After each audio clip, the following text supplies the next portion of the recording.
నారద మునులు భగవంతుడికి ఏ విధంగా ధ్యానం చేయాలి, తన రూపం ఎటువంటిది, ఒక్కొక్క అంగం భగవంతుడి తాలూకుది.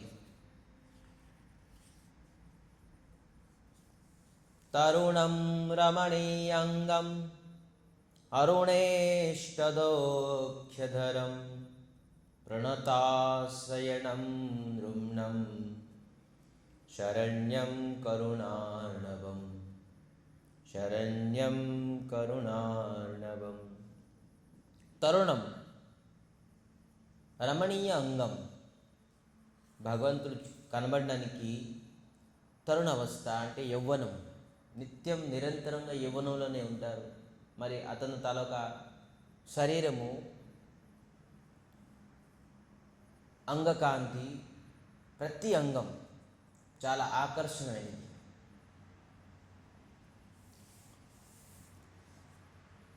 ఈ విధానంగా ధ్యానం చేయని రూపానికి వర్ణిస్తూ దాని తర్వాత ఏమి ఇస్తున్నారు?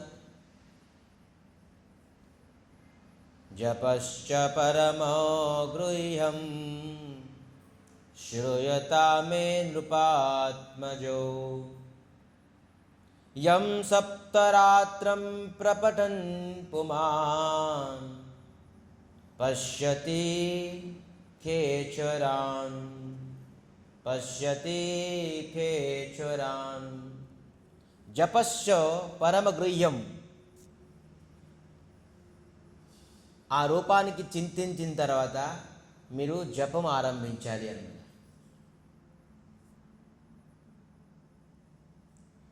జపం అనేది భక్తిలోని ఒక ప్రధానమైన అంగం. మన శరీరంలోని ప్రధానమైన అంగం అనుకోండి, హృదయం అనుకోండి, హార్ట్ అనుకోండి.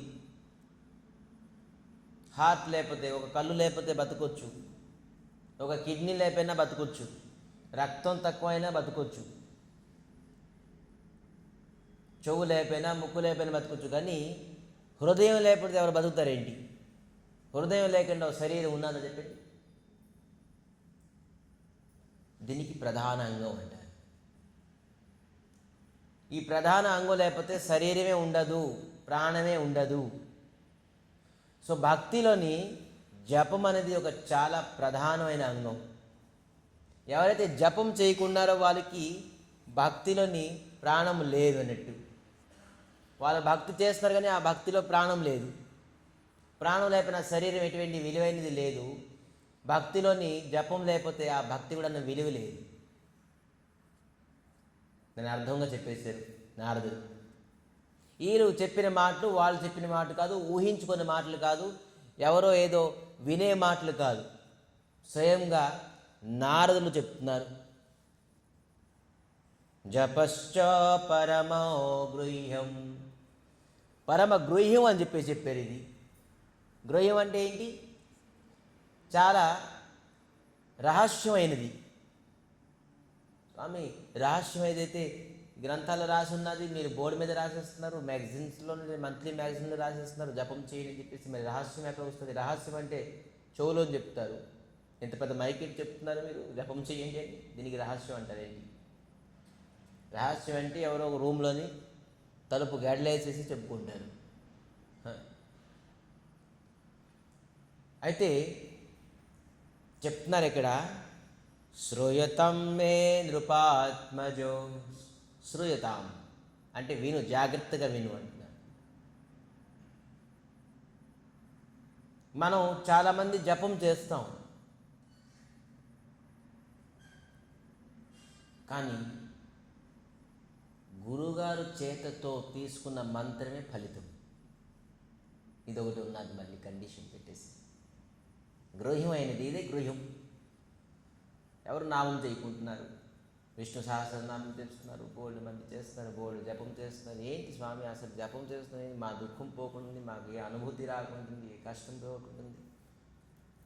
ఇది మీరు జపం అంటే అన్నిటికంటే శ్రేష్టం, అన్ని తీర్థాలకు వెళ్ళినట్టు, అన్ని పూజా పునస్కారాలు చేసినట్టు, వేదంలో అన్ని కర్మకాండం అంతను తలొక ఫలితం కేవలం జపం చేస్తే వస్తుంది అంటున్నారు. మరి ఏం చేస్తున్నాం, ఏం లేకుంటుంది అని. అందుకే పరమగృహ్యం. ఇది గురు చేతతో ఈ మంత్రము తీసుకోవాలి, అప్పుడే దీని తలకు ఫలితం.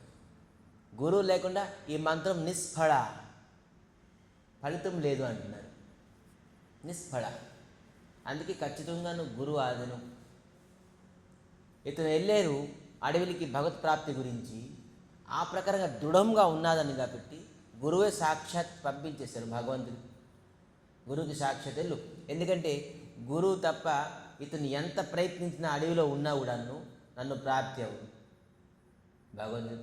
మనలో దృఢం లేదు కాబట్టి మన గురువు శరణం కోరుకోలేదు. ఇంకా దాని అర్థం అది. మన గురువు శరణం కోరుకోకుంటున్నామంటే, గురువు నుంచి మనం మంత్రం తీసుకోకుండా దాని అర్థం ఏంటంటే మనం భగవత్ ప్రాప్తి గురించి అంత దృఢ నిర్ణయము, దృఢ నిశ్చయించుకోలేదు. Easiest method, easiest formula. ఇంకా ఉన్నది, వయసు ఉన్నది. ధ్రువ మహారాజుకి ఏం వయసులో చేశారు? ధ్రువ మహారాజ్ ఏ వయసు? 5 సంవత్సరాలు. మన 10 గుణాలు అయిపోయాయి అతనికి 10 గుణాలు అయిపోయింది మంది. అతను 5 సంవత్సరాలకి దృఢ నిశ్చయం, నేను భగవత్ ప్రాప్తి అవుతానని చెప్పేసి, భగవత్ ప్రాప్తి పొందుతానని చెప్పేసి ఉన్నారు. ఆ దృఢ నిశ్చయంతో భగవంతుడు స్వయంగా నారదుడికి పంపించేశారు. నారదాయుడు ఇతను నా గురించి బయలుదేరి. ఎందుకంటే గురువు మీరు మంత్రం ఇవ్వకపోతే అతను నన్ను ఎప్పుడు కూడా కదాచిత్ పొందలేదు. అందుకే ఇదే సీక్రెట్ అన్నారు. దీనికి సీక్రెట్ పరమగృహ్యం. మరి ఇక్కడ నారదులు చెప్తున్నారు, యో సప్తరాత్రం ప్రపటన్. ఎవరైతే ఇది 7 రాత్రులు ప్రపటన్ స్మరిస్తారో, జపం చేస్తారో, పుమాన్ పశ్యతి కేచరాన్, వాళ్ళు భగవంతుల యొక్క పార్షదుల్ని దర్శించుకుంటారట. ఓం ఇంకా ముందు చెప్తారు ఈ మంత్రం ఏంటని. పరమగృహ్యమైన మంత్రం నేను ఇస్తున్నాను, విను. శ్రూయతే, శ్రూయతాం, జాగ్రత్తగా విను. ఈ మంత్రం నువ్వు 7 రోజులు, సప్తరాత్రం, నవరాత్రి అంటున్నారు. కేవలం రాత్రి ఏంటి నవరాత్రి అంటే? నవరాత్రి అంటే 9 రోజులు. 9 రోజులకి నవరాత్రి అంటారు. 9 రోజులు అంటే రాత్రిలో కేవలం చేస్తాం అనుకోండి, లేదు అది కాదు. నవరాత్రి అంటే పంచరాత్రి, నవరాత్రి అంటే ఈ 9 రోజులు. ఇక్కడ సప్తరాత్రం ప్రపఠన్, ఎవరైతే 7 రోజులు కంటిన్యూగా భక్తి శ్రద్ధాలతో ఈ మంత్రం జపం చేస్తారో భగవంతుల యొక్క పార్షదుల్ని దర్శించుకోవచ్చు అని చెప్తున్నారు. పశ్యతి ఖేచరాన్, పశ్యతి అంటే చూడొచ్చు, దర్శించవచ్చు. ఖేచరాన్ అంటే భగవంతుల యొక్క పార్షదులు. ఎవరైతే మనకి హెల్ప్ చేస్తారో పార్షదులందరూ, ఈ భగవంతుల పార్షదులందరూ మనందరికీ హెల్ప్ చేయడానికే ఉన్నారు. చూడండి, ఎంపీ, ఎమ్మెల్యే, సీఎం, పిఎం దగ్గర ఉంటారు అసిస్టెంట్స్. ఆ అసిస్టెంట్స్ ఏంటంటే వాళ్ళ తాలూకా రిలేటివ్స్కి, ఫ్రెండ్స్కి, వాళ్ళ తెలిసిన వ్యక్తులందరికీ హెల్ప్ చేస్తారు. ఎమ్మెల్యే దగ్గర పని ఉంటే, ఎంపీ దగ్గర పని ఉంటే, సీఎం, పిఎం దగ్గర పని ఉంటే ఈజియెస్ట్ మెథడ్ ఎలాగవుతుంది, ఎలాగ చేస్తారో రెఫరెన్స్ ఇస్తారు. సో ఈ 7 రోజులు ఎవరైతే ఈ నామాన్ని, ఈ మంత్రాన్ని స్మరిస్తారో ఖచ్చితంగా వాళ్ళు భగవత్ పార్షదుల్ని దర్శించుకుంటారు అని నారదులు చెప్తున్నారు. ఇప్పుడు ధ్యానం చెప్పారు. ఎవరిని ధ్యానం చేయాలి? రూపం ధ్యానం చేయాలని చెప్పారు. నీ హృదయాలని అటువంటి రూపాన్ని ధ్యానం చేయి. ఆ రూపం తాలూకా వర్ణించారు, చాలా అద్భుతంగా వర్ణించారు నారదులు. ఎలా ఉంటారు నిన్నంతా మనం రూపాన్ని ధ్యానం, అద్భుతమైన రూపం. తన ముక్కు ఎలా ఉంటుంది, నోరు ఎలా ఉంటుంది, కపాలం ఎలా ఉంటుంది, తన కిరీటం ఏ విధానంగా వేసుకుంటారు, వనమాలి తను ఎలాగ మాల వేసుకుంటారు, అన్నీ అనేకం. తన తలక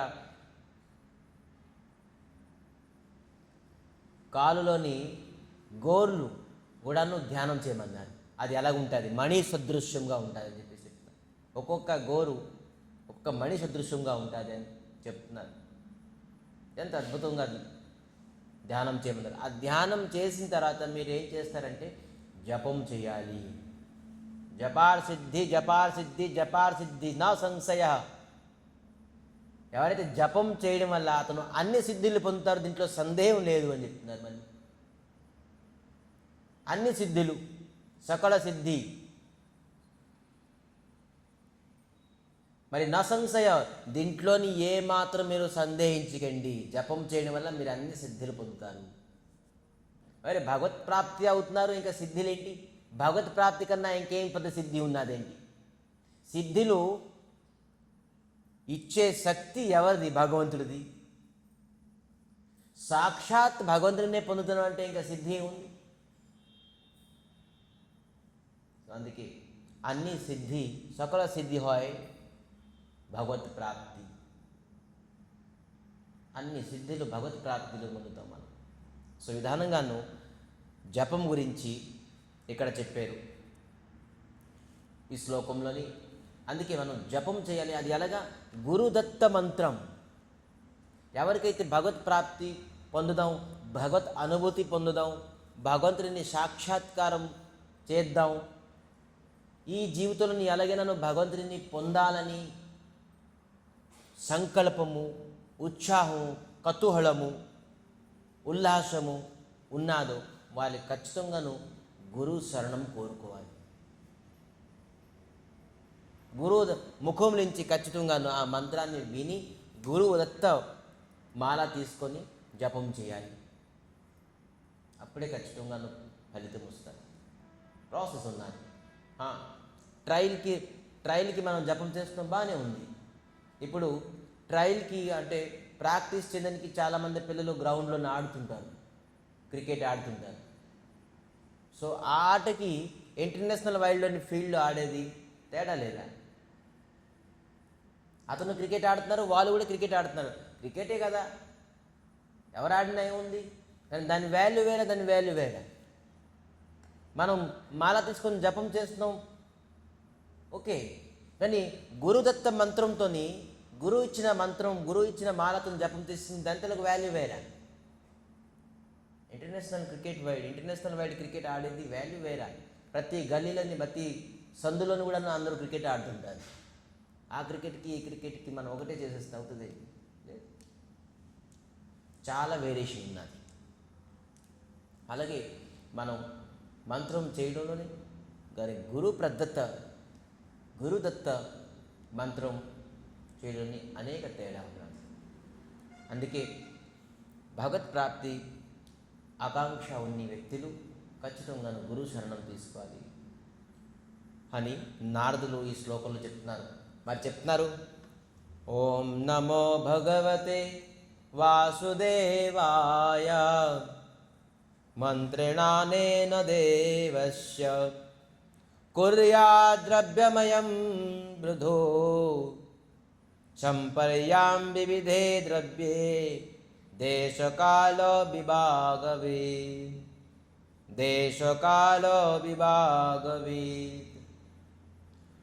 మంత్రం చేస్తూ ఏం మంత్రం? ఓం నమో భగవతే వాసుదేవాయ. దీనికి ద్వాదశాక్షర మంత్రం అన్నారు. ఇది సత్యయుగంలో ఈ మంత్రము సత్యయుగం తాలూకా అత్యధికంగా ప్రభావం. చాలామంది ఇప్పుడు కూడా వైష్ణవులు ఈ మంత్రం జపం చేస్తారు, ద్వాదశాక్షరం మంత్రం.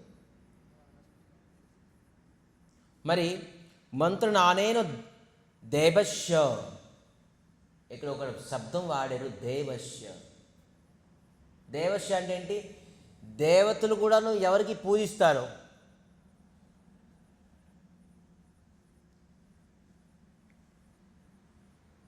ప్రతి ఇంట్లోని మనం దేవతల్ని ఆరాధన చేస్తాం. కానీ దేవతలు ఇంట్లోని ఎవరిని ఆరాధిస్తారు తెలుసా? దేవతల గృహంలోని, దేవతల హృదయంలోని, దేవతల తాలూకా మనసులోని, దేవతల తాలూకా స్వర్గంలోని భగవంతుని ఆరాధిస్తారు. శ్రీమన్నారాయణ శ్రీకృష్ణ పరమాత్మని. అందుకే ఇక్కడ దేవస్య అని చెప్పేసి చెప్పారు. దేవతలు కూడా ఎవరిని పూజిస్తారు? అటువంటి భగవంతుడిని తాలూకా మంత్రం ఇది. మరి ఏమంటున్నారు? కోర్యా ద్రవ్యమయం బుధ. మీరు ద్రవ్యమయం, మంత్రం జపం చేస్తూ కూడాను ద్రవ్యమయం అంటే ఏంటి? కొన్ని వస్తువులతోనే భగవంతుడిని ఆరాధించాలి. ఏ వస్తువు? సంపాప్యం వివిధోర్ధవే దేశకాల విభాగవి. మన దగ్గర మనకి లభించిన ద్రవ్యమే, లేపని ద్రవ్యం ఎక్కడి నుంచో తీసుకురాలేము మనం. అందుకే చెప్తున్నారు దేశే కాల విభాగ. ఇక్కడ ఏం దొరుకుతుందో ఈ దేశంలో ఈ కాలంలో మల్లెపూలు దొరుకు, కానీ మల్లెపూలతోనే మనం చేస్తే భగవంతుడు ప్రసన్న అవుతారని చెప్పేసి మల్లెపూలు కావాలంటే ఎలాగొస్తుంది? లేదు. ఈ కాలంలోని ఈ సమయంలో ఏం దొరుకుతుందో మరి విభాగం. మన సమర్థత ఏమున్నాదో అది ఆ ద్రవ్యాలతోని మనం చేయాలి.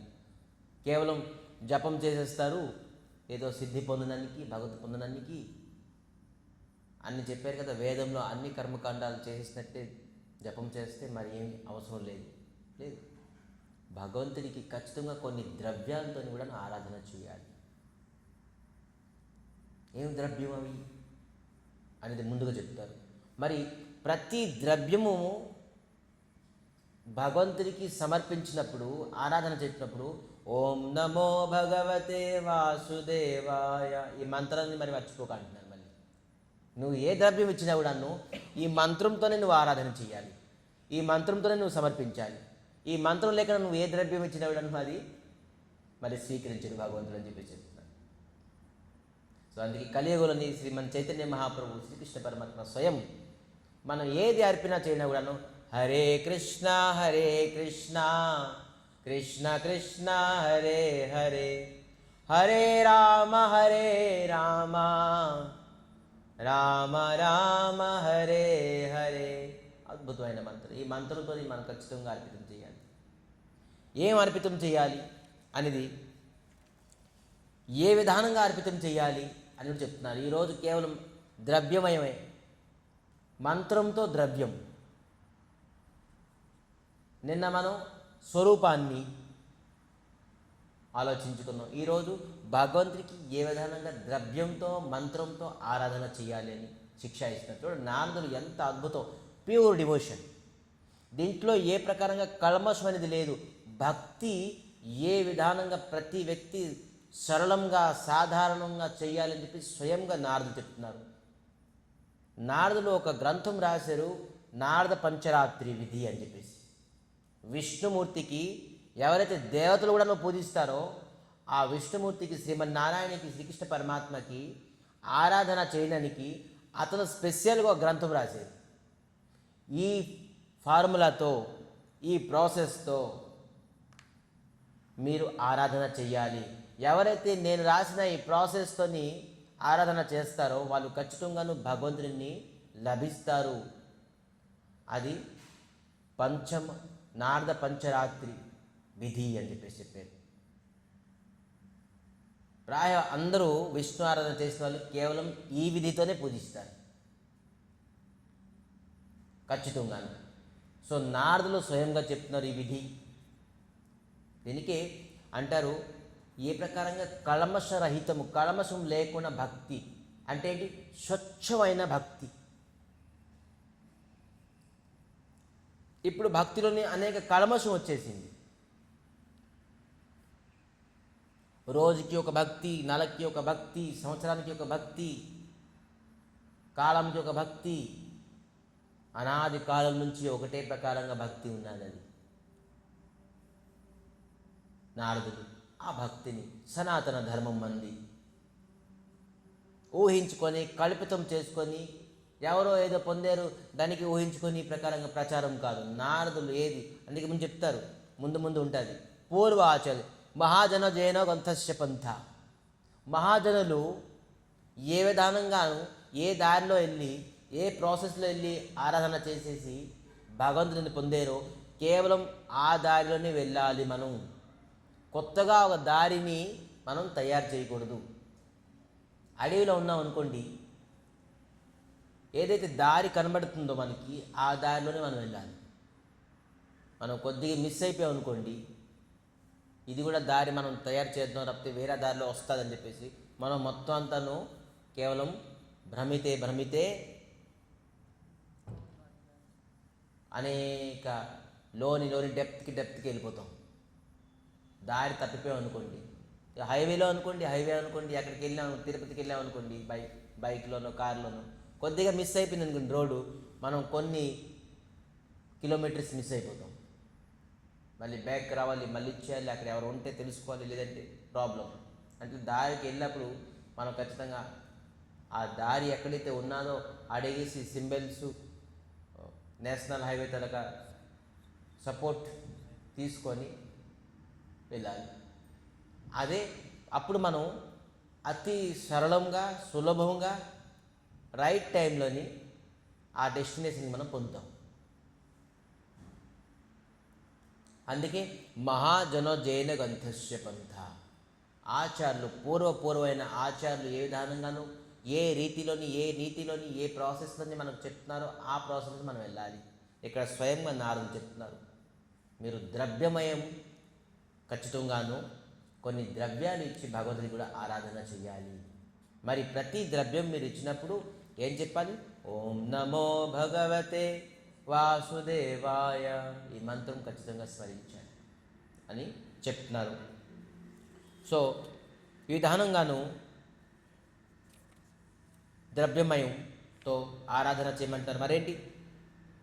సలిలే శుచిర్భి మల్లె బనే మూలం ఫలోదివి సక్తాంకురా సుక్తయాచే తులస్యా ప్రియయా ప్రభుం.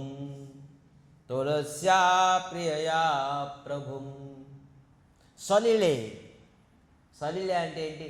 వాటర్. పత్రం పుష్పం ఫలం తోయం యో మే నా భక్త ప్రయచ్చతి తదహం భక్త ఉపతస్నామి ప్రియతాత్మనః. పత్రం, పుష్పం, ఫలం, తోయం అంటే వాటర్. ఇక్కడ చెప్తున్నారు సలిలే, ఏమి లేకుండా ఒక నీళ్ళు ఇచ్చేసి భగవంతుడికి ఒక తులసి వేసుకొని హరే కృష్ణ కృష్ణ కృష్ణ హరే హరే, హరే రామ రామ రామ హరే హరే. భగవంతుడికి మనం ఇది అర్పణం చేయలేమా? ప్రేమతో భక్తితో ప్రతి ఇంట్లో ఇది అందరికీ సాధ్యమే. భగవంతుడికి ఒక చక్కగా మంచి గ్లాస్తో వాటర్ పెట్టి తులసి వేసేసి ఈ మంత్రంతో భగవంతుడికి అర్పించేది.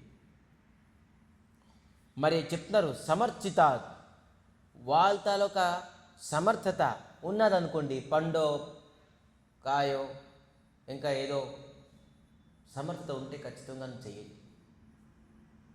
మనం తినడానికి అనేక రకాలు వండుతాం. పొద్దున్న నుంచి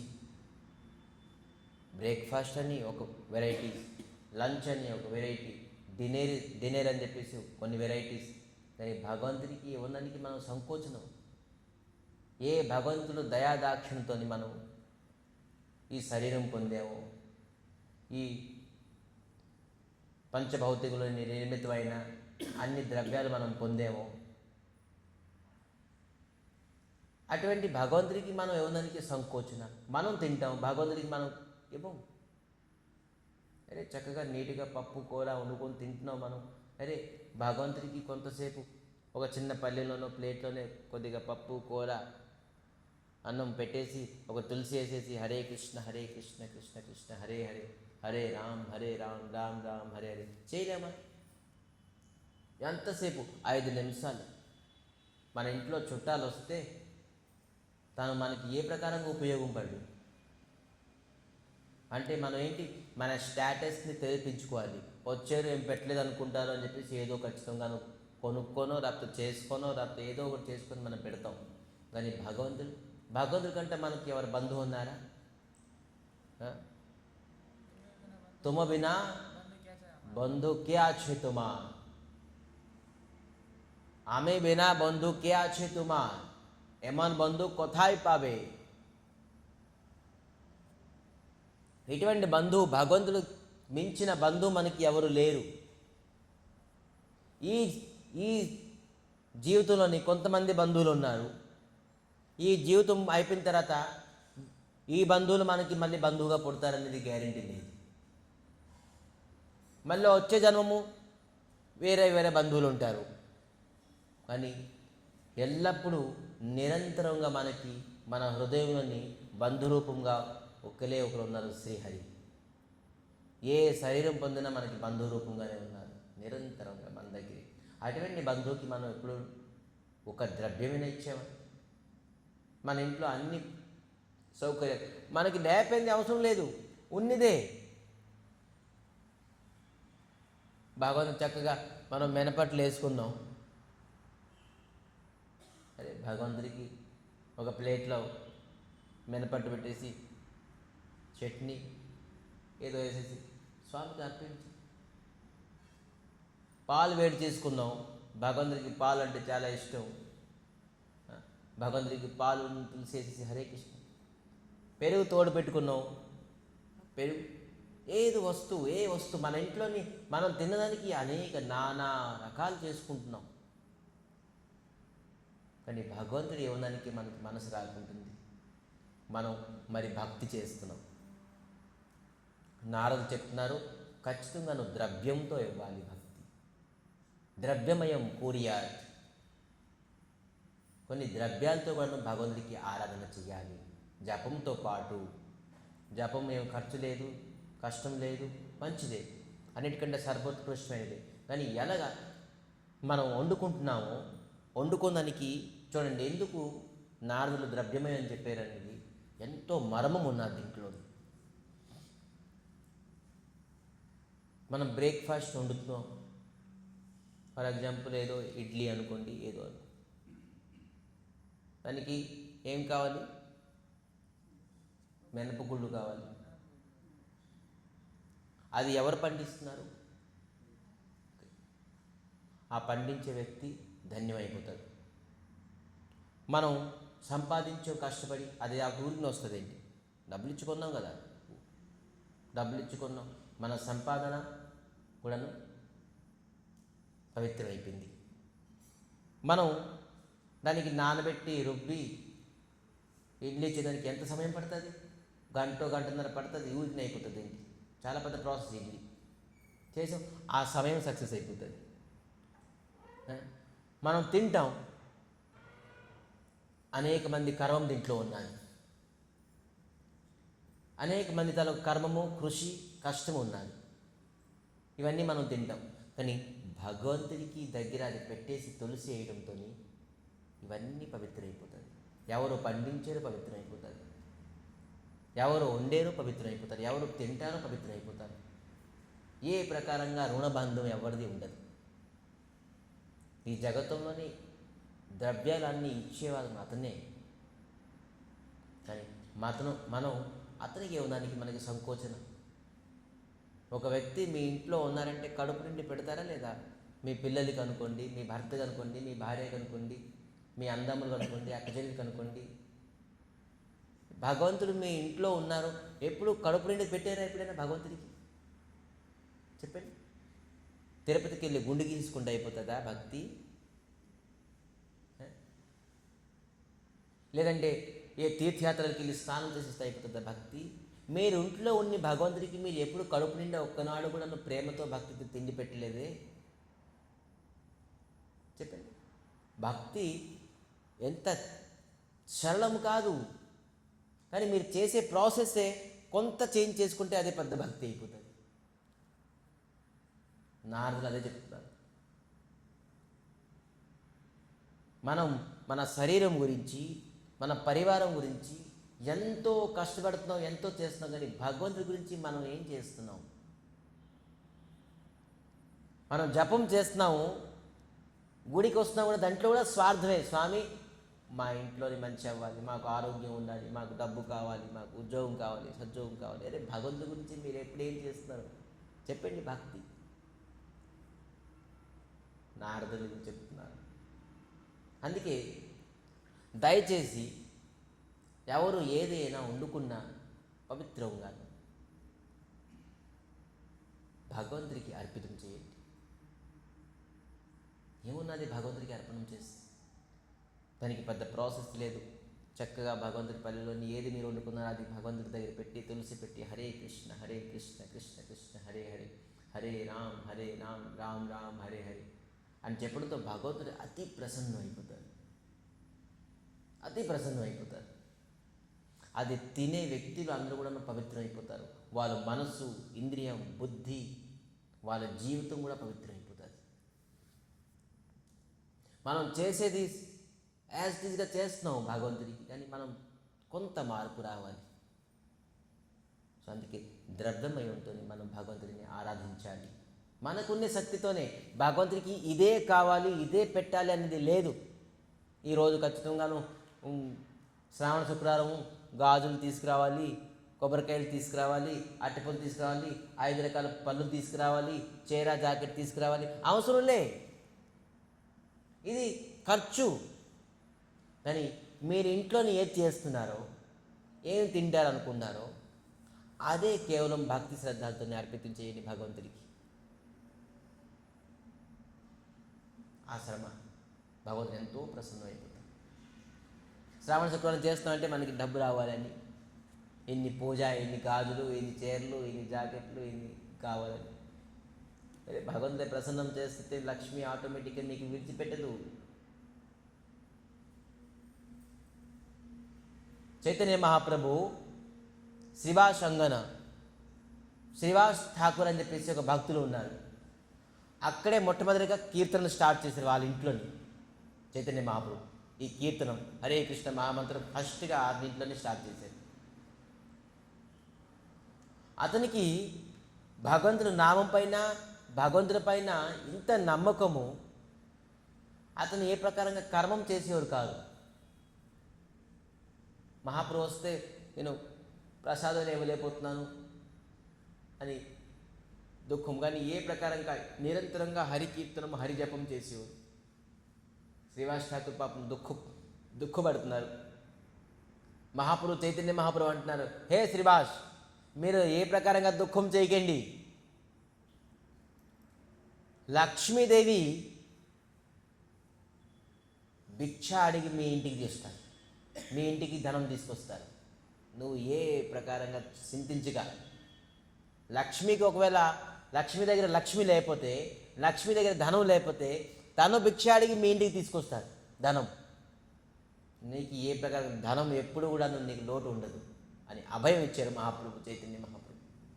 ఏ పని చేస్తున్నారు, ఏ ఉద్యోగం చేస్తున్నారు, ఏ ఉద్యోగం మహాప్రభు చెప్తున్నారు, లక్ష్మీ భిక్ష అడిగి మీ ఇంటికి తీసుకొస్తారు ధనం. నువ్వు ఏ ప్రకారంగా చింతించగా ధనం గురించి. కీర్తనలో ఏంటి లాభం చూడండి. స్వయంగా కృష్ణుడు అంటున్నాడు, లక్ష్మికి నీకు ఎవరికి అంత లోటు అయితే ధనము తన భిక్ష అడిగి కూడా నీకు ఇంటికి తీసుకొస్తుందని. మనం భగవంతుడికి భక్తి శ్రద్ధలతో మనం పెడితే మనకి ఎప్పుడైనా జీవితంలో లోటు ఉంటుందా? ఎప్పుడు లోటు ఉండదు. సో అందుకే సలిలై నీరుతో అంటున్నారు, శుచి, ఇది చాలా ఇంపార్టెంట్. మనం పెడుతున్నాం టాయిలెట్ బాత్రూమ్కి వెళ్ళి పడుకొని లేచి పళ్ళు తోముకోకుండాను వండేసి పెట్టేసి లేదు. శుచి అంటే ఏంటి? శుభ్రత, పవిత్రత. పవిత్రంగా ఉండాలి. పవిత్రం లేకుండా ద్రవ్యాలు, పవిత్రం లేకుండా మీ ద్రవ్యాన్ని భగవంతుడు స్వీకరించారు. అందుకే చెప్తున్నారు ఇక్కడ శుచి. మీరు నీరు అర్పిస్తారు కానీ సలిలే శుచి, పవిత్రంగా అర్పించు. పవిత్రమైన మనసుతో, పవిత్రమైన వస్త్రంతో, పవిత్రమైన వస్తువులు మనం. తర్వాత మాల్యే, మాల, మీకు దొరికిన మాల ఏదైనాను, ఏ వస్తువు అయినాను. ఈరోజు భగవంతుడి పూలు మన తోటలో ఉన్నాయి, చక్కగా మాల చేసేసి భగవంతుడికి మనం అర్పితం చేసాం. బజార్లో కొనుక్కొని తీసుకోవడం అవసరం లేదు. మన ఇంట్లోనే పండినవి ఏదైనా, తులసియో చెప్తున్నారు ఇక్కడ మళ్ళీ అంటారు, భగవంతుడికి అతి ప్రియం తులస్యా ప్రియా ప్రభుం. తులసి అతి ప్రియం భగవంతుడికి. ఒక 2, 3 చెట్లు తులసి చెట్టు వేసుకుంటారు, బోల్డ్ తులసి వస్తుంది, చక్కగా మాల చేసుకుని భగవంతుడికి అర్పితం చేస్తారు. అతి ప్రియం తులసి. ఈ పుష్పాలు అది అంటే చాలా రేటు. కానీ తులసి, ఈ జగత్తులో తులసి లోటు ఎక్కడ ఉండదు, అందరి ఇంట్లోనే ఉంటుంది తులసి. సో తులసితో మాల చేసుకొని ఈ విధానంగాను కొన్ని ద్రవ్యాలు ఇక్కడ చెప్పున్నారు. సో అటువంటి ద్రవ్యాలు మనం ఖచ్చితంగాను భగవంతుడికి అర్పితం చెయ్యాలి. లబ్ధా ద్రవ్యమయం అర్చా హిత్యంబాదిషువార్చయే అభృతాత్మా ముని సంతో యతవామితో వన్యభృత్ యతవామితో వన్యభృత్.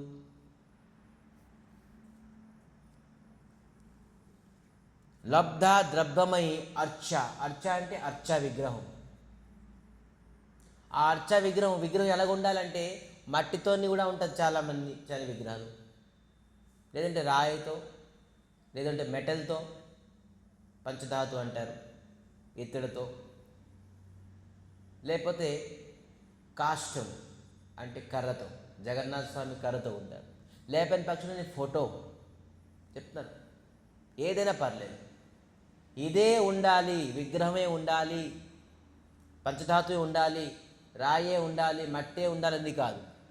భగవంతుడు ఏ రూపంలోని ఫోటో ఉన్నా, విగ్రహం ఉన్నా, కాష్టంతో ఉన్నా, మట్టితో ఉన్నా, ఏ విధంగానే ఉన్నా పర్లేదు చెప్తారు. అర్చ విగ్రహం. దానికి ఏంటి? అభృతాత్మ. అభృతాత్మ అని చెప్పారు ఒక శబ్దం. ఎలాగ పడతారుగా ఇచ్చేస్తే అవదు. అభృతాత్మ.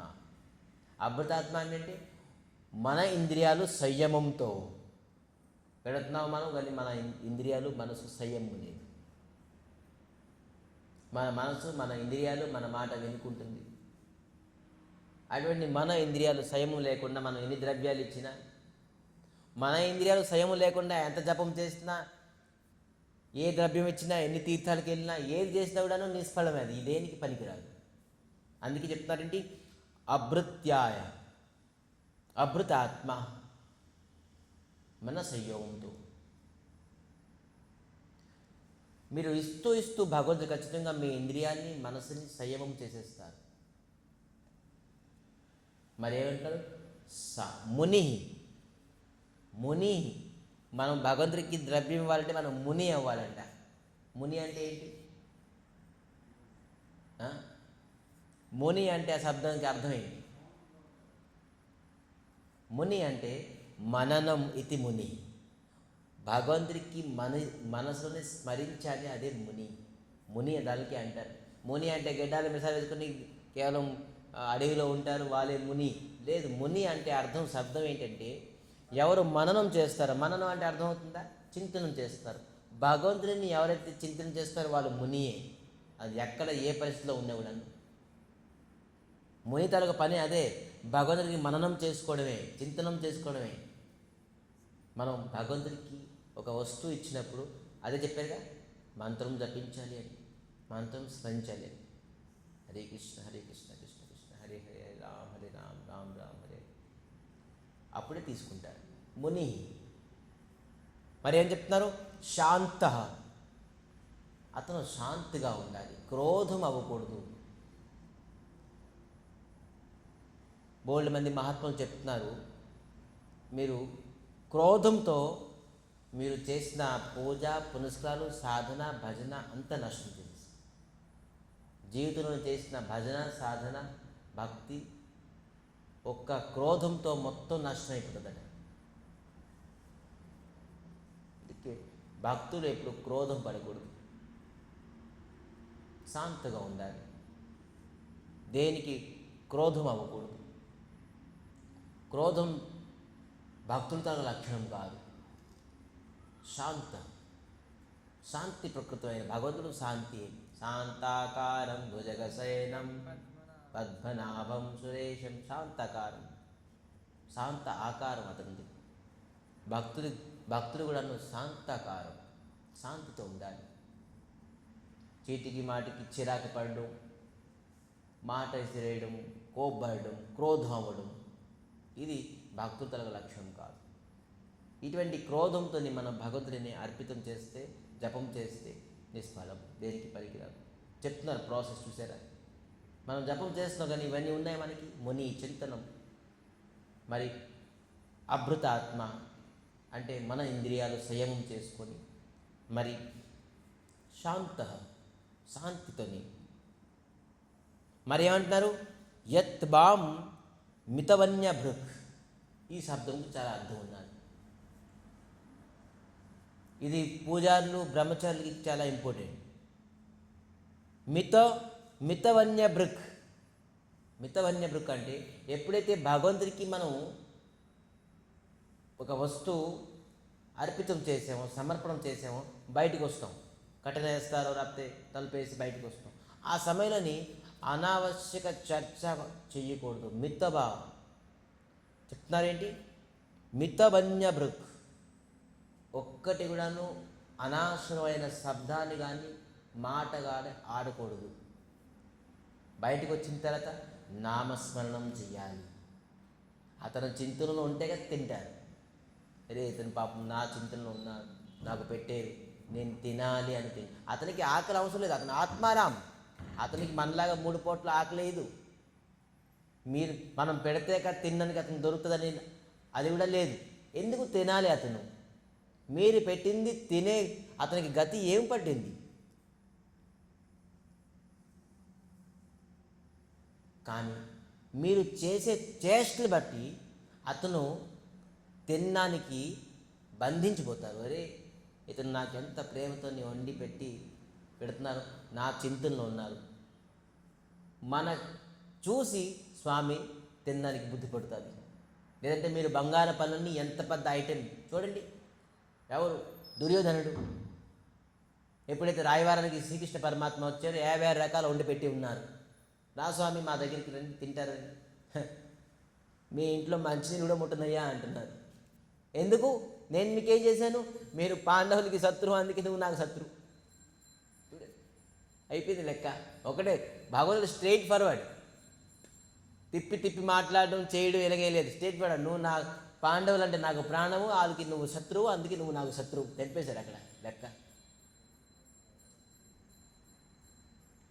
భగవంతుడికి మనం 56 రకాలు ఆశ పుట్టించవచ్చు. మనం ఇక్కడ ఎవరు కూడా నీకు అంత సత్కారం చేయలేరు. నేను 56 రకాలు పిండి వంటలు వండేసి నీకు పెట్టున్నాను రా అని చెప్తున్నారు. ఏం పిండి వంటలు నువ్వు పెడతారు?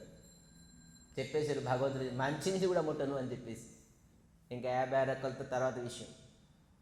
అందుకే మనం భగవంతుడికి ఆఫర్ చేసిన తర్వాత ఒక 2 నిమిషాలు, 3 నిమిషాలు, 5 నిమిషాలు హరే కృష్ణ కృష్ణ కృష్ణ హరే హరే అందుకే చెప్తున్నారు. ఏ ద్రవ్యం మీరు ఇచ్చినా కూడాను మంత్రము స్మరించాలి అని అంటున్నారు. అప్పుడే భగవంతుడు వచ్చి మీకు స్వీకరిస్తారు. లేదంటే అందుకే మనం గాయత్రి అని అంటారు. ఎవరైతే గురువు దత్త గాయత్రి మంత్రం అంటే దానికి బీజాక్ష మంత్రం. ఎవరు బీజాక్ష మంత్రం తీసుకోలేదు అనుకోండి, హరే కృష్ణ మహామంత్రంతో తీసుకుంటే పర్లేదు. బ్రహ్మచారులకి బీజాక్ష మంత్రం ఇస్తారు. ఆ బీజాక్ష మంత్రం స్మరణం చేస్తారనమాట. భగవంతుడు స్వామి మీరు ప్రసాదం తీసుకొని అని. సో బీజాక్ష మంత్రం అవసరం లేదు. హరే కృష్ణ మహామంత్రం అన్ని మంత్రాల కన్నా శ్రేష్టం. భగవంతుడికి పెట్టాం శ్రద్ధతోని. ఎవరైనా పురుషుడైనా స్త్రీ అయినా ఇప్పుడు ఏంటంటే అయిపోయింది ట్రెండ్, పూజ అంటే ఆడవాళ్ళే చేయాలి, ఇంట్లో ఆడవాళ్ళు చేయాలి, మగవాళ్ళు డ్యూటీ టైం అయిపోతుంది, జాబ్ చేయాలి, ఆఫీస్కి వెళ్ళాలి, వ్యాపారంకి వెళ్ళాలి. వాళ్ళు భగవంతుడికి కేవలం దండం బట్టి వెళ్ళిపోతారు. వాళ్ళు విఐపీలు. మరి భగవంతుడికి అన్నాను, మీ ఇంటిలో నువ్వు పద్ధతిగా ఉన్నావు, వెళ్ళి చక్కగా నిలబడి భగవంతుడికి నీలో పుష్పము తులసి వచ్చేసి హరే కృష్ణ కృష్ణ కృష్ణ హరే హరే, హరే రామ్ రామ్ రామ్ హరే హరే. గాడిదలాగా 8 గంటలు డ్యూటీ చేస్తున్నావు, కష్టపడుతున్నావు, భగవంతుడి దగ్గర 8 నిమిషాలు నిల్చొని హరే కృష్ణ చేయలేవా? చెప్పు. ఇది నీ మొగతనమా? ఇది నీ పౌరుషత్వమా? ఇది నీ పురుషత్వమా? లేదు. మగోళ్ళేంటి, ఆడోళ్ళేంటి, పిల్లోళ్ళేంటి, పెద్దోళ్ళేంటి, ముసలోళ్ళు ఎవరు కూడా భగవంతుడి దగ్గర మనం మతమస్తకం చేసుకోవాల్సిందే. అతను వెళ్ళి భగవంతుడి దగ్గర కొన్ని నిమిషాలు, 5 నిమిషాలు, అతనికి తగ్గట సమయం బట్టి 5 నిమిషాలు 15 నిమిషాలు 20 నిమిషాలు ఎంతసేపు అతనికి ఉంటాడు సమర్థ. చేతులు జోడించి భగవంతుడికి ఏదో ఒక తులసి ఇచ్చేసో హరే కృష్ణ ఒక మాల జపం చేయి. ఇక ట్రెండ్ అయిపోయింది, మొగోలు పూజ చేయకూడదు, దీపం పెట్టకూడదు, అగదు ఆడలు చూసుకుంటారు. అయ్యా అవన్నీ ఏం చూసుకుంది ఆడలు? వాళ్ళు వెళ్తారు వైకుంఠానికి, మీరు వెళ్ళరా? ఇప్పుడు మీరు భక్తి పొందలేరా? ఇలాగా ఈరోజు మనిషిగా పుట్టారు, మనిషి సంసారం చేశారు, రేపు కుక్కగా పుడతారు, కుక్క సంసారం చేస్తారు. సంసారం మీకు ముఖ్యమైన ఉద్దేశము. ఎవరికి విముక్తి కావాలో అతను ఆడోలేటి మొగోటి అందరికీ విముక్తి కావాలి. ఎవరి విముక్తి కావాలో అతను భగవంతుడి దగ్గర వెళ్ళి ఖచ్చితంగా నమస్కరించి కొంత సమయం భగవంతుడి దగ్గర ఇవ్వాల్సిందే, మననం చేయవలసిందే.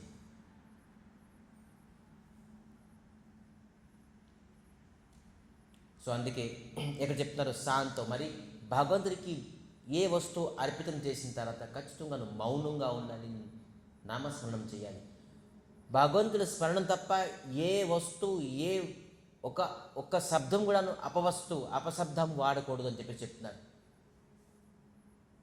2 నిమిషాలు పూజ చేసినప్పుడు, ఆరతి చేసినప్పుడు, భగవంతుడి ఆరాధించినప్పుడు ఫోన్లో మాట్లాడుకుని ఆరాధన చేయడం, ఎవరితోనో మాట్లాడుకుని భగవంతుడికి పూజ చేయడం లేదు, వద్దు.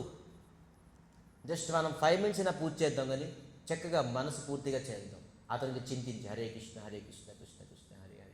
గంటల కొద్దిగా పూజ వ్రతాలు చేస్తారు. ఇక్కడ కొంత పేజీలు అవుతుంది, ఏమైంది అక్కడ పెట్టే పొయ్యిలో చూసేవా, ఏమైంది మళ్ళీ అక్కడ చూసేవా, అక్కడికి వెళ్ళారా, ఇవన్నీ ఇది కాదు పూజ. శాంతిగా ఏ వ్రతం చేస్తున్నావు 5 నిమిషాలు 10 నిమిషాలు కేవలం ఒకటే చింత, ఇంకా వేరే దృష్టి పెట్టుకోకూడదు అని చెప్పేసి చెప్తున్నారు ఇక్కడ. అదే చెప్తున్నారు ఏంటి ఇక్కడ, యద్వాకం మితవన్య బృక్ అంటే ఏంటి, ఏ సమయంలో భగవంతుడికి మీరు ప్రసాదాన్ని అర్పిస్తున్నారో దాని తర్వాత 2 నిమిషాలు 1 నిమిషం భగవంతుడికి చింత చేయి, ఇంకా ఏ శబ్దం కూడా వాడకూడదు అని చెప్పి చెప్తున్నారు. సో విధానంగా చూడండి ఎంత ఒక్కొక్క వస్తువు చెప్తున్నారు, ఎంత గైడ్లైన్స్ చేస్తున్నారు. స్వేచ్ఛావతార చరితే రచింతం నిజమాయయా కరిష్యోత్తమ శ్లోకేస్తధ్యాయతే ధృతహృదయంగమం. భగవంతుడు కొన్ని లీలాలు చేస్తున్నారు. గోపాల బాలులతో ఎలగాడున్నారు, గోపికులతో ఎలగాడున్నారు, ఎలాగ కష్టాన్ని తృణావక్షకి పూతనాకి అఘాసుర బకాసురికి ఎంత కష్టం ఉందని ఒక్కొక్కరికి బ్రజభాషలు అందరికీ రక్షించారు భగవంతుడు. కొన్ని లీలలు స్మరించారట. హృదయంగమం ఏం చెప్తున్నారు, స్వేచ్ఛావతార చరితే, అతని తనక చరిత్ర, ఎవరు ఏ కష్టములు ఉన్నప్పుడు ఎవరు భగవంతుడు ఏ రూపంలో వచ్చేసి అతనికి రక్షించారు, అది నువ్వు చింతనం చేయి, చింతించు. భగవంతుల యొక్క చరిత్ర చింతించాలి అని అంటున్నారు. సో అందుకే ఈ ప్రకారంగా చింతించాలి. మనంతో ఇవన్నీ చింతించలేము, చాలా కష్టము. అట్లీస్ట్ నామాన్ని చింతించేసి చాలు. కానీ పరిచర్యా భగవతో యావత్యో పూర్వసేవిత తామంత్ర హృదయో నేభో ప్రయోగ్యాన్ మంత్రమూర్తయే మంత్రమే మూర్తి, మంత్రమూర్తయే అని చెప్పారు. ఆ మంత్రమే ఒకరోజు చేసి స్వయంగా సాక్షాత్ మూర్తి స్వరూపంగా మన దగ్గర ప్రకటన అయిపోతారు. చెప్తున్నారు నారదుడు, నువ్వు మంత్రం చెయ్యి, నువ్వు చెయ్యి ఈ ప్రకారంగా మంత్రం సాక్షాత్ మూర్తిమంతగా నీ పైన నీ ముందు రాకపోతే నాకు చెప్తావు ఖచ్చితంగా. మంత్రమూర్తయే, ఆ మంత్రే నీకు స్వయంగా మూర్తి రూపంగా నీ కళ్ళెదురుగా ఉంటారు. నారదుడు చెప్పారు, ఊరికి నేను జపం చేస్తూ ఏం జపం చేస్తున్నావు, సాక్షాత్ భగవంతుడు మూర్తి రూపంగా మీ ముందు ఉంటారు. ఒకరోజు మీరు జపం చెయ్యి. జపం పైన ఎప్పుడు కూడా నువ్వు అవహేళన చేయకూడదు. మరి ఎన్నరు తా మంత్ర హృదయోనేవో, ఆ మంత్రం మీ హృదయాలని నిరంతరంగా చింతించండి. తా మంత్ర హృదయోనేవో, ఆ హృదయాలని మీరు ఎప్పుడైతే మంత్రాన్ని చింతించారో ఖచ్చితంగా సాక్షాత్ మంత్రమూర్తయ్యే, ఆ మంత్రమే మూర్తి రూపంగా మీకు మీ ముందు ప్రకటన అయిపోతుంది అంటే చెప్తున్నారు భగవంతుడు. సో ఆ విధానంగా నువ్వు సేవించాలి మనం. సో ఇది నారదుడు 5 సంవత్సరాల అబ్బాయి ధ్రువ మహారాజుకి చెప్తున్నారు. ఏవం కాయేన మనసా వచసా చో మనోగతం పరిచర్యామాణ భగవాన్ భక్తిమత్ పరిచార్యయా పుంసాం అమాయనం సమ్యక్ భగవతో భావవర్ధనా శ్రేయో దిశత్యద్భితో మతం యథోర్మాదిశుం దేహినాం. మనస వాచ కర్మణ, మనసుతోనే హృదయంలోని మీరు చింతించండి అన్న మంత్రాన్ని, వాచతో హరే కృష్ణ కృష్ణ కృష్ణ హరే హరే హరే. మన వాచం ఎవరు ఉండాలి? మంత్రంలో ఉండాలి. మరి మనసుతోని భగవంతుల యొక్క గుణగణాలు చింతించని, లేదంటే స్వరూపాన్ని చింతించండి అంటున్నారు. మరి శరీరంతో ఏం చేయాలి? మనస వాచ కర్మణ, కర్మణతో కొన్ని ద్రవ్యాలు ఇచ్చి భగవంతుడికి సేవించాలి. మనస వాచ కర్మణ మూడు ఎప్పుడైతే మీరు సమర్పిస్తారో అప్పుడు భగవంతుడికి పొందడానికి మీకు ఎక్కువ టైం పడదు అని చెప్తున్నారు. అందుకే మనస వాచ కర్మ, ఎవరైతే మనస వాచ కర్మణ భగవంతుడి పట్ల చూపిస్తారో సమర్పిస్తారో అతనికి చతుర్విధ ధర్మ అర్థ కామ మోక్షము అతని దగ్గరికి వస్తుంది. ధర్మము, అర్థము, కామము అంటే కోరికలు, అతనికి ఏది కావాలని, మరి మోక్షం కూడా నీ దగ్గరికి వస్తుంది ఎవరైతే మనసా వాచ కర్మణ. దీనికంటే ఇంకేం కావాలి? కొంతమంది భక్తులు చెప్తున్నారు ఏంటంటే, మీరు ఏదైతే 8 గంటలు 16 గంటలు కష్టపడి కర్మం చేస్తున్నారో, మీరు కష్టపడితేక సంసారంలో కొన్ని వస్తువులు మీరు పొందుతారు, కానీ ఆధ్యాత్మిక కేవలం చింతనం చేస్తే ఆ వస్తువు మీ పాదాల దగ్గరికి వచ్చి పడుతుంది. తెలుసా? ఇదే ఆధ్యాత్మిక మరి భౌతికతలకు తేడా. భౌతిక ప్రపంచంలోని మీరు కష్టపడితే మీ దగ్గరికి ఆ వస్తువు వస్తుంది, కానీ ఆధ్యాత్మిక కేవలం చింతనం చేస్తే ఆ వస్తువు మీ పాదాల దగ్గరికి వచ్చేస్తుంది. అందుకే ఆధ్యాత్మికంగా మీరు ఉన్నతం అగ్రగతి అవ్వాలి, ఆధ్యాత్మిక ఎక్కువగా నమ్మాలి. భౌతికంగా మనం కష్టపడితాక మనకి అవుతుంది అని అంటున్నాను. కష్టపడని ఏ వస్తువు మీకు దొరుకుతుందో అది కేవలం చింతనంలోని ఆధ్యాత్మికంలో మీ దగ్గరికి అది వచ్చేస్తుంది. చింతించింది అన్న ఇక్కడ నారదులు అంటున్నారు. నువ్వు ఏదైతే పదం పొందుదాం అనుకుంటున్నావో, ఈ త్రిభువనాన్ని నీకు ఎవరైతే ఆ పదం పొందలేరో, నువ్వు ఏ ప్రకారం కష్టపడడం అవసరం లేదు. దాని గురించి బోల్డ్ యుద్ధాలు చేయాలి, ఒక్కొక్క రాజుని ఓడించాలి, లేదంటే ఏ లోకానికి వెళ్ళాలి, కానీ కేవలం నువ్వు స్వామిని చింతించు, ఆ పదం నీ దగ్గరికి వస్తుంది. వచ్చిందా లేదా? వస్తుందా లేదా? వచ్చింది ధ్రువ మహారాజు ఇక్కడ అదే అంటున్నారు. నువ్వు కేవలం అందుకే ఆధ్యాత్మికంలోని చింతనమే శ్రేష్టం, భౌతికంలోని కష్టము శ్రేష్టము. ఎంత కష్టపడితే భౌతిక వస్తువులు అతని దగ్గరికి వస్తుంది, కానీ ఆధ్యాత్మికంలో చింతన చేస్తే ఆ భౌతిక వస్తువు మీ కాళ్ళ దగ్గర వచ్చి పడుతుంది. అందుకే ఆధ్యాత్మిక చింతనం మీరు నిరంతరంగా పెంచుకోవాలి. మరి ఒకటి అద్భుతమైన విరక్తోశ్చేంద్రియౌరతో భక్తి యోగేన భూయసా తం నిరంతరం భావేన భజేతాధా విముక్తయే. విరక్తశ్చేంద్రియ వైరాగ్య భక్తి నిజభక్తి యోగో, వైరాగ్య విద్య నిజభక్తి యోగో.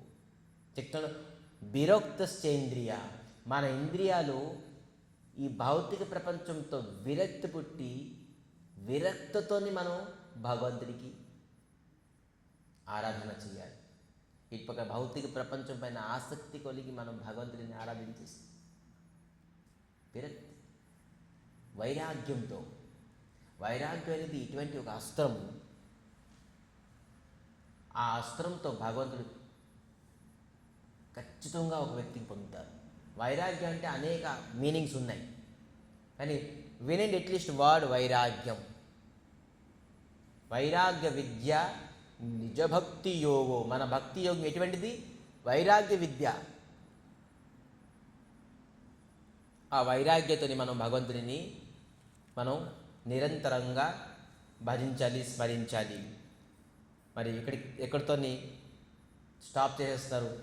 ఇత్యుక్తం పరిక్రమ్య ప్రణమ్యోచో నృపాభజో యోయం మధువనం పుణ్యం హరేశ్చరణం చర్చితం హరేశ్చరణం చర్చితం ఇత్యుక్త పరిక్రమ్య.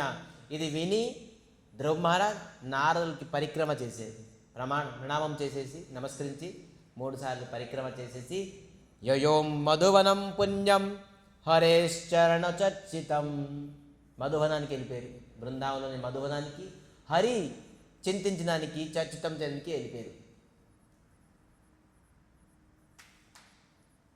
సో విధానంగాను ఇక్కడ నారదులు ఇంతవరకు ఉపదేశం ఇచ్చారు. దాని తర్వాత నారదుడు అతను వెళ్ళారు మధువనానికి. నారదుడు ఎక్కడికి వెళ్ళి అంటారు? ఎక్కడికి వెళ్ళి ఉంటారు? తావవనం గతే తస్మిన్ ప్రవిష్టో అంతఃపురం ముని అహిర్తాహనుకో రాజ్ఞా సుఖాసినో ఉవాచతం. నేరుగా వెళ్ళి ఉత్తానపాద రాజు దగ్గరికి వెళ్ళారు. రాజు దగ్గరికి వెళ్ళిన తర్వాత రాజు ముని నారదులు వచ్చారు శ్రేష్టమైనని అని చెప్పేసి ఉన్నతమైన ఆసనం ఇచ్చారు. సుఖాసనం కూర్చున్నారు నారదులు. అర్ఘ్యం పాద్యం పుష్పము అన్నీ ఇచ్చారు. ఎరగ సన్మానం చెయ్యాలి.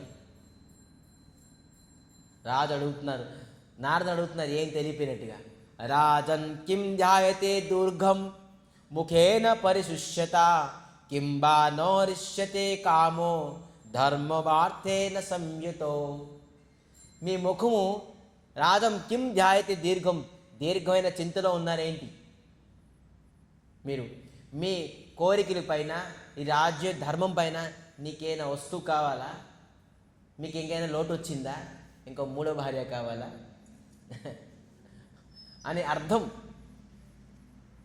మీకు ఇంకైనా మీకు కోరికల పైన, కామన పైన మీకు ఇంకేమైనా కావాలా? అందుకే ఎందుకు నీ ముఖం అంత దీర్ఘచింతనలో ఉన్నది? దీర్ఘచింతన అంటే డెప్త్,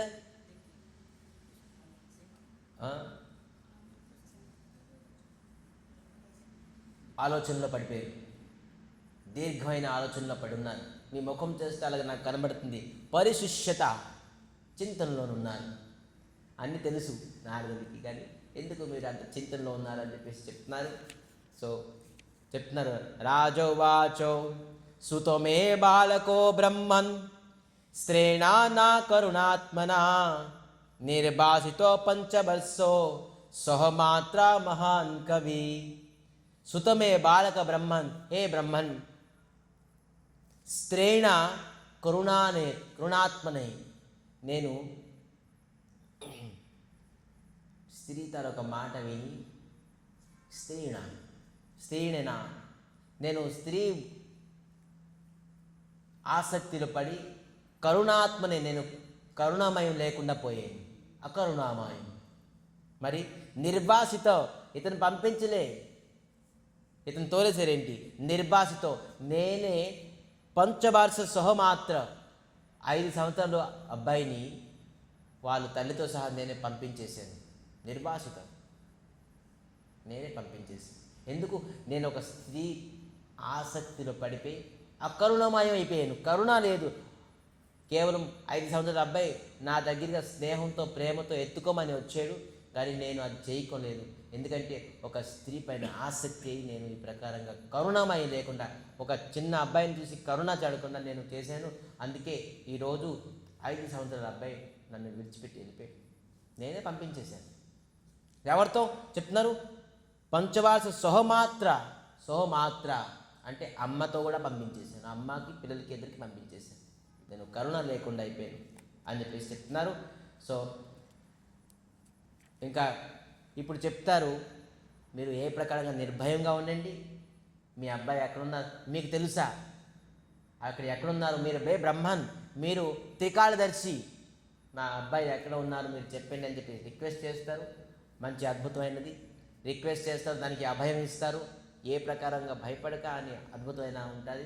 దాని తర్వాత ధ్రువ 6 నెలలు ఏ విధానంగా తపస్సు చేశారు అది కూడా ఉంటుంది. రేపు మనం ఈ తపస్సుని బంద్ చేసేసి రేపు వీలైతే ధ్రువ మహారాజు భగవత్ ప్రాప్తి దర్శించుకుంటారు. దర్శించుకొని భగవంతుడికి ఏ ప్రకారంగా స్తుతి చేస్తారనేది మనం ఎల్లుండి ప్రారంభిద్దాం. రేపు భగవంతుడు దర్శించుకుంటారు, అద్భుతమైనది. సో అందుకే రేపు అందరూ భగవంతుడు ధ్రువ మహారాజ్ ముందు ప్రకటమవుతారు. మనం రేపు ఖచ్చితంగా మనం క్లాస్కి మళ్ళీ రేపు రావాలి, చలి అయినా కూడా. చలి అని ఊరుకుంటే అవ్వదు ఖచ్చితంగా, ఎందుకంటే స్వయంగా భగవంతుడు రేపు ధ్రువ మహారాజ్ దగ్గర ప్రకటన అవుతారు. సో ఆ ప్రకటాన్ని అందరూ మన హృదయంలో భగవంతుడు ప్రకటన అవ్వాలి, అది కోరుకుంటూ రేపు మళ్ళీ ఖచ్చితంగా మనం క్లాస్ని చర్చించుకుందాం. ఒక్కొక్క శబ్దం తెలుసుకోవాలి, మనం ఏ విధానంగా వస్తువుని సమర్పించాలి, వస్తువు మనం సమర్పించిన ఏం అవసరం నాదులో స్వయంగా చెప్తారు. ఖచ్చితంగా మన ఇంట్లోని ప్రతి వస్తువు కూడా మనకి భగవంతుడు ఇచ్చింది, అది మనం ఖచ్చితంగా అర్పితం చేయాల్సిందే. ఇది అలవాటు లేపైన పక్షులని మనం అలవాటు చేసుకోవాలి. మంచిది స్వీకరించాలి, చెడుది విడిచిపెట్టాలి. సో అందుకే సాధు మహాత్మల గురించి చిన్నది చెప్పి ఈరోజు కథని విరామం చేద్దాం. విను సత్సంగ హరికథ తేహి విను మోహనా భాగా. విను సత్సంగ హరికథ తప్ప తేహి విను మోహనా భాగా. మనలో మోహం పోదు. కుక్క పైన కూడా మనకి మోహం ఉంటుంది. ఆ మోహం పోవాలంటే సత్సంగం ఖచ్చితంగా ఉండాలి. మోహ గయ విను రామపద హొయినాహి అనురాగ. మోహం ఎప్పుడైతే వెళ్దో మనకి, అప్పటికి రామపద పదం చదివి మనకి అనురాగం రాదు. అందుకే సత్సంగం అనివార్యము, మరి మోహం పోవడం అనివార్యము. అప్పుడే మనకి రామపాద అనురాగం మనకి వస్తుంది. ఊరికే భగవంతుడి తాలూకు పాదపదంలో అనురాగం వచ్చేది. సత్సంగం అతి అనివార్యం. సత్సంగం వల్లే మనకి మోహం పోతుంది. సత్సంగంలో మనం తెలుసుకుంది ఏంటి, ఖచ్చితంగా మనకి ఏదైతే వస్తువు ఉన్నదో ఆ వస్తువు మనం భగవంతుడిని అర్పించాలి.